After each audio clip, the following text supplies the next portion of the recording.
Hey now, yeah. Good morning, PASW staff, clients, friends joining us for a lovely Thursday. We're pretty much through the week. Terrific so far. Tomorrow, film scoring results for Amelie, the French film, which I'm very excited to share with you. You guys did a super terrific job. So, not that I'm surprised, just thought I'd just give you guys another compliment. We went to Finland, right? And we looked at the most famous Scandinavian composer, Jean Sibelius. Sibelius, good, great composer. Then we did the gypsy guitar player, Django Reinhardt, and that was fun.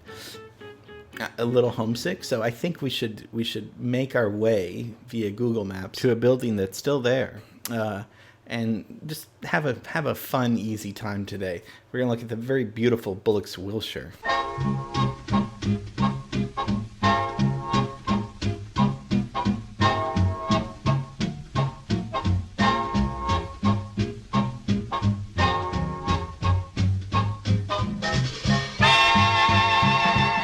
So like the class we did on Max Factor, where I never thought I'd do a class on a makeup artist, I didn't really think I'd do a class on a department store. But this is more than a department store. At the time it came out, it was truly different than any other building, almost in the United States. And that's why it's part of our LA history class. And because it's hard not to talk about how important this was and how it was kind of the first.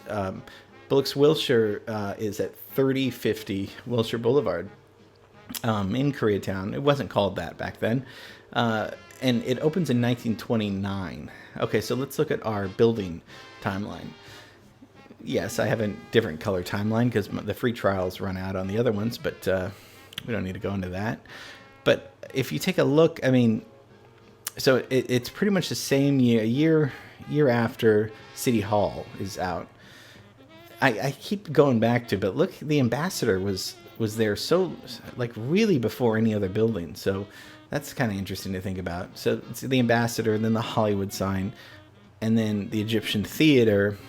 So that's all, okay, so that's Hollywood, and then Hollywood Bowl.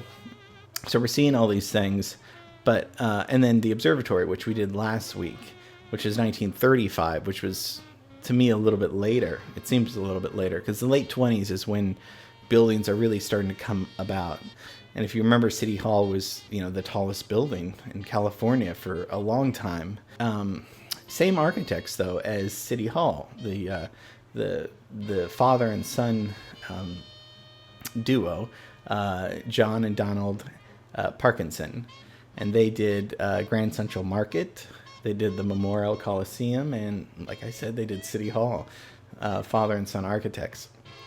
So this is one of the first, this building is one of the first Art Deco buildings in the United States, okay? So Art Deco is coming into Paris in the 20s, like mid-20s, and John G. Bullock, who is Bullocks Wilshire, it's named after him.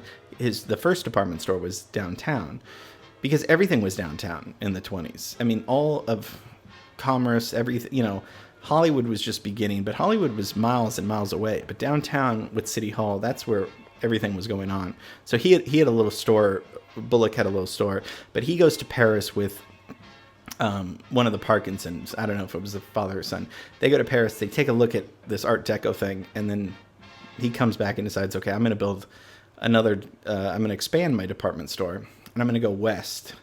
And they decide on this address. So it was really kind of not a gamble, but I'm sure a lot of people are like, well, why would you ever build a building over there? No one's going to go over there.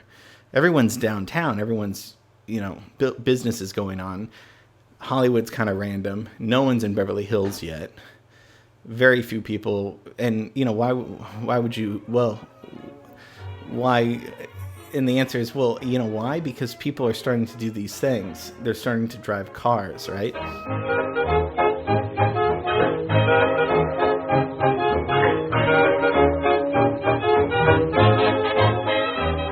And if you remember, months and months ago, I told you about what's so different about LA that is unlike any other place in the beginning. LA has climate, the perfect climate here. That's why people settled. It has Hollywood, which is emulated even today. That's what makes it different. And it has the car. In the early beginning of the 20s, it has the car. So those three things make LA different than any other place in the world, for better or worse. So with the car, this is what's really different about the building too. If you look on the street, there's not really an entrance. There's display windows, but that's not the main way for you to get into Bullocks, Wilshire. The main way is through the back and the rear, and that is where the cars can pull up and valet people in the parking lot. So it's one of the first to feature kind of where, usually you have a store and you're going through the front, but here it's like, this is our store. You can see it from the front, but you're going to be welcomed in with your new automobile and pull up, and it's gonna be this fantastic experience. So people must have been blown away when they arrived here, especially when it opened. It was this huge celebration when it opened in 1929. Let's think of the year 29. What happens? Well, actually, Bullocks Wilshire opens a month before the stock exchange, the crash, which is obviously in October of 1929. So, I don't know. I guess that's good timing. So that year is going to ruin everything, the Great Depression. 1929 is also the first Academy Awards we've talked about. Just reviewing because, of course, we know all these things. And it was at the Hollywood Roosevelt, right? Which we did a class on the Roosevelt. 1929, first Academy Awards, which lasted all of 15 minutes. If only we could get back to those days, Okay, and then what else is going on? First car radio is made by Motorola. So now people have a car. Not only do you have a car to get places faster, now you have the radio. Unbelievable. And then in 1929, you get the first telephone booths in London, which they just recently went out now. But, imagine going into a private place and making a phone call. Very exciting stuff. Okay, so you pull up your car, you valet it, and then what happens? Then when you get inside, you can choose your own adventure day. And so when you go in, there's a gift room, there's a salon in there, there's a handkerchief department, which of course everyone needs a handkerchief department, mahogany dining hall, there's a room for your dogs, there's a pet room, there's a woman's shoe salon, and then of course at the top floor there's a desert-themed tea room, and an adjoining lounge where you can have lunch, and there's fashion shows. I mean, it's just delightful. The elegance is just so, and as you can see with just the interiors of these pictures, it's the design and the structure of this Art Deco and just the quality of it. It's so streamlined and sleek and cool. I was trying to think if I ever went there as a little kid. And then I was like, well, no, of course I wouldn't have, because I know my mom would go there a lot, but she wouldn't have brought me. Why would she bring me? This is like ladies' day out, or this is, her time alone shopping. So I don't think I was ever there, but I know that she loved going. And even, I think it was okay, because even if you didn't buy anything, it was just an experience. It was such a cool experience to be in this environment. And, back in the day, maybe hobnob with people. Mae West would be in there. John Wayne would go shopping there. Marlene Dietrich, Joan Crawford, Hitchcock. Sure, you run into him. Greta Garbo's there. Everyone in Hollywood is there.